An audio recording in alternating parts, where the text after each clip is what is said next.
காலத்தில் இனப்படுகொலை நடந்தது, அது பதிவு செய்வது தப்பு இல்லையா?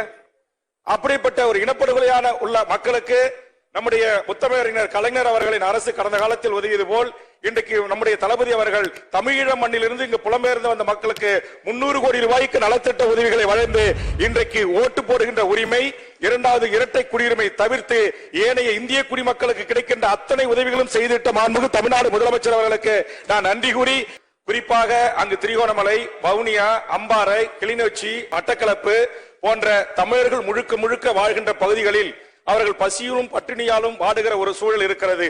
உலக நாடுகளால் தடை செய்யப்பட்ட கொத்துக்குண்டுகளையும் பாஸ்பரஸ் குண்டுகளையும் ஏவி எமது இன மக்களை அழித்து வைத்த சிங்கள பௌத்த பேரின அரசு இந்த தருணத்தில் மிகப்பெரிய பொருளாதார நெருக்கடிக்கு உள்ளாகி இன்றைக்கு தவித்துக் கொண்டிருக்கிறது. முற்பகல் செய்யும் பிற்பகல் இன்றைக்கு அதை அனுபவித்துக் கொண்டிருக்கிறது.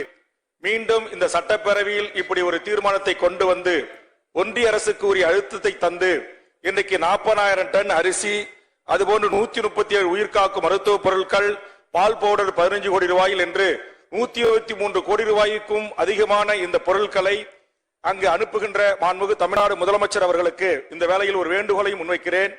போரினால் பாதிப்புக்குள்ளான தமிழீழ மக்களுக்கும் மலையக தமிழர்களுக்கும் நாம் அனுப்புவதில் ஓரளவுக்கு ஒரு நியாயமான பங்கு கிடைப்பதற்கான உறுதி செய்ய வேண்டும்.